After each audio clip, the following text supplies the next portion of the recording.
Warren Buffett said that the chains of habit are too light to be felt until they are too heavy to be broken. And the thing about habits is clearly they make very tyrannical masters, but they also can make very faithful and benevolent servants. And the way to keep yourself stuck in the exact destructive habit pattern that does not serve you and brings more of what you don't want into your life is to keep reminding yourself about the areas where you lack. In other words, God, I need to work more. Oh, I sleep in so late. I'm so unmotivated. Well, that perpetuates the perception that created the problem and keeps you stuck there in the first place. Now, don't get me wrong.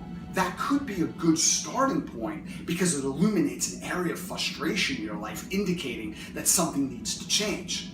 But it's not very good in identifying the root cause of the problem. And if you can't identify the root cause of the problem, you're not in a very good position to also identify and implement a solution. But here's something that works. I'm a big believer in rituals. I've seen them work in my client's life, and they've made a huge difference in my own life. And one example of a ritual that you can utilize that's simple, and this might not be the best ritual for you, but it's an example of something you can use, is setting up multiple micro achievements within the first hour of waking in the morning. So the night before you go to bed, take out a to-do list or a version of a to-do list and write down 3 to 5 simple things that you're going to accomplish, and I mean simple, before the first hour of your day is complete. So here's an example of what that to-do list might look like. Wake up on time. If you set the alarm clock for 5 o'clock in the morning, put that alarm clock in the worst possible place in the house. Someplace that preferably forces you to get out of bed in order to shut it off. Because now you've already complied with your micro commitment of setting a specific time to get out of bed and keeping that commitment.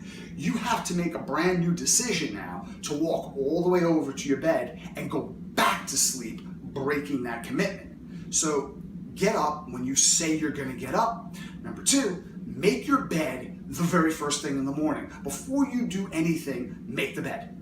And then get out of your environment, because your environment has the environmental triggers that perpetuate your routine. By breaking that and creating novelty, not only do we open ourselves up to learning more, the capacity to learn more in the brain, but we remove the triggers that get us stuck in the patterns that we don't want to be in. So make a commitment. If you first thing in the morning get a tea or a coffee, go to the coffee shop.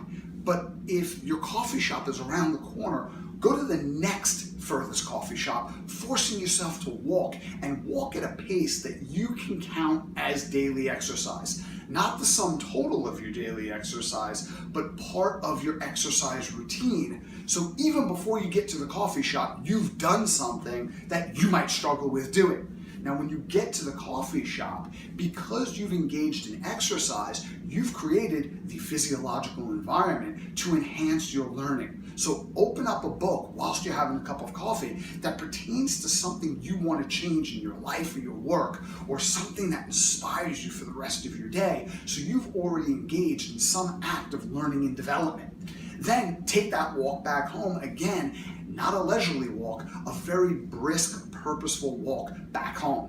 Now, when you take a look at your to-do list, start crossing off all of the things that you've done, because that's a lot of fun, isn't it? And it's also very rewarding. So woke up early, cross that off the list. Made my bed, very first thing, cross that off the list. Engaged in exercise, cross that off the list. Engaged in learning and development so I can become better in the key result areas that are aligned with my values in life. Cross off that list. What you've done there is release dopamine and activated the reward pathway.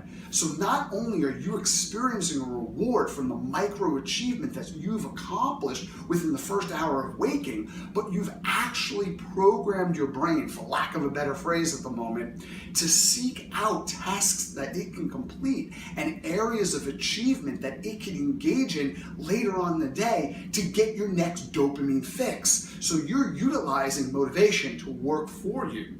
What's also interesting is parts of your reward pathway are also linked to the same parts of the brain that create consistent patterns of thought and behaviors. So while you're engaging in reward and the anticipation of reward, you're also programming yourself to become more like the person you most want to be. So eventually, this routine is not something you set out to do.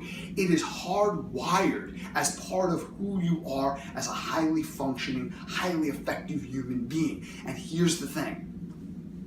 If you're not happy with where you are in life, or more importantly, who you are in life, you can change it. Not by beating yourself up, not by reading memes that say, you need to work harder, you need to hustle. No shit, thank you, Captain Obvious.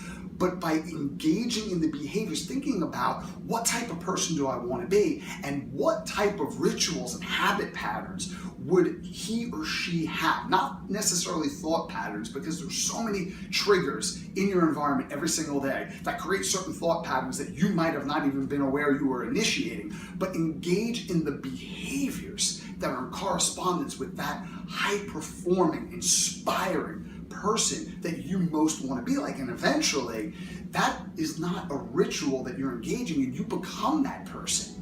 You become that person, and the best way to stay that person, go out and teach somebody else how you became the person you are, and that even further wires it into your brain and gives you a reputation with your circle of influence that you can live up to. So go rock this day.